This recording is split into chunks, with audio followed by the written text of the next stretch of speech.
Hey guys, in today's video we are going to talk about refinancing, what it takes and what all is involved. So here we go.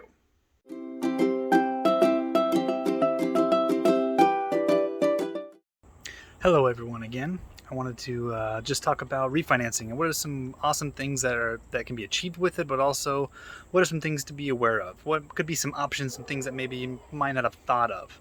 But when it comes to refinancing, so if you've ever done it before, if you just purchased your home, the process is similar as when you bought the home, except there isn't all those other people involved. There's no sellers involved. You still have an escrow, you still have a title company, you still have those type of things that have to be done. But other than that, the process is relatively smooth. The assumption when your loan officer is talking to you about refinancing is that you qualify to do it, usually because you qualified for the loan that you have now. That's always kind of the bare assumption at the beginning, and then we kind of figure out what you qualify for after. But essentially, we look up to see what the value of your home is. Now, a lot of people look to like Zillow, Redfin, because they have little home value estimators on there. And how those work is that they take an aggregate amount of what homes are selling for in your area that's close to you, but they don't take into account the type of properties they are. So if you live in a tract home, like you have tract housing and you've got tons of houses around you and they're all very similar builds, similar, bed bathroom counts, lot sizes, when they were built, when all that stuff is very similar, it'll give you an estimate that might be pretty close to what your value could be. So it's not a bad indicator, it's just not always accurate, because if you are in a tract home right next to older tract homes or custom built homes or even mansions nearby, if just one of those that are higher price sells, it's going to skew all that data. So it's going to show the values are going to be off. So the best way is your loan officer will actually look up some title products that'll show all of the recent sales in the area. And those sales, they can kind of be matched up to what might be like a comparable sale to your home, and then kind of figure what the value might be from there. So if you have the equity that's going to put you in a better spot, boom. That's kind of how they're going to figure out the value of your home. Now, what you need to do as a consumer is usually if you hear a lot of advertising online or on the radio of people refinancing and the numbers sound super low and they're way lower than what you have, you may not get those numbers, but the numbers might be better than what you do have. So that might be an indicator.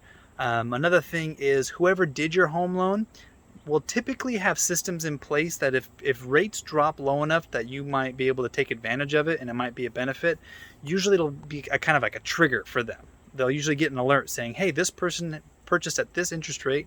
Now rates are about here. Maybe you should reach out to them and see if you could do something. That's a pretty normal practice. But as a consumer, it's kind of like what you hear. If you hear a lot of advertising and that sort of thing, if you if you talk to anybody who's refinanced lately, be like, hey, what's the rate range that you fell into? What did you take advantage of? Where were you and where'd you go? Those are pretty good things to figure out. Now, in refinancing, you have different kinds of refinances. So you can take advantage of getting a lower interest rate and dropping your interest rate, which could drop your monthly payment. And now you've got some monthly savings there. And then there you go. Your monthly outgo is a little bit less. You might have some equity that you want to cash out. It's essentially you're just borrowing a larger loan than what your current mortgage is. And whatever that difference is cash that you're going to get in hand, and you can use it to pay off debt. You can use it to do upgrades on your home if you've got some projects that you want to do, but you just haven't had an extra $30,000 or $40,000 because you wanted to renovate some stuff. You can use it for that sort of thing. So just things to be mindful of that there are options for. Now, something I get a lot of questions of when refinancing is if someone has had their mortgage already for 5 years or 10 years or 15 years and they want to refinance, but they don't want to go back to a 30-year mortgage, saying, well, I've already been paying on this thing for 5, 10, 15 years.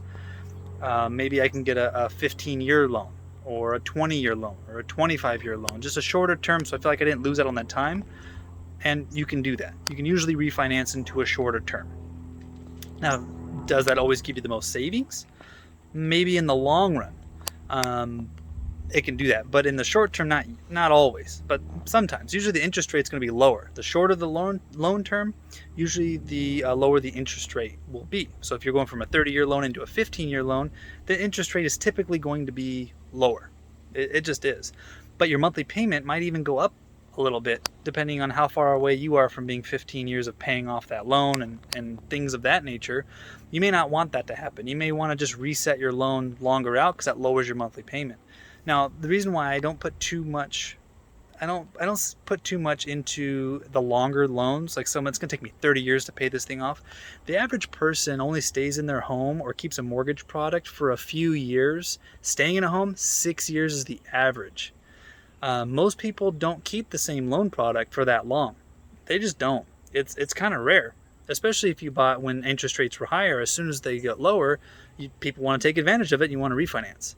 Now, if you have a nice low interest rate, you may not want to touch that for a while if rates start to go up.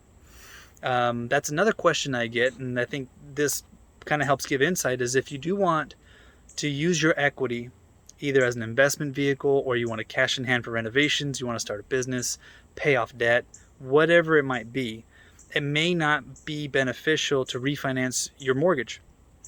It just might not be. It might be because what you have right now might already be really awesome. You might have a nice low interest rate. You've already been paying on it for a few years. Whatever the case may be, it could be different for everybody, but it may not make sense to do anything with the first.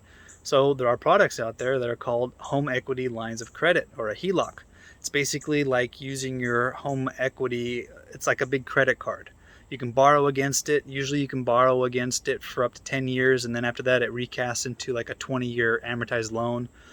So you only borrow what you need and when you need it, and that leaves your first mortgage alone. So now you have a second mortgage, you use that cash to do whatever you want to do, you're good. Some people already have a second loan. Maybe they had a first and a second mortgage when they bought their house. They can refinance that into one loan, and that'll generally lower that payment as well. And if you used it to purchase your home, it's considered a rate and term refinance. It's not considered a cash out refi.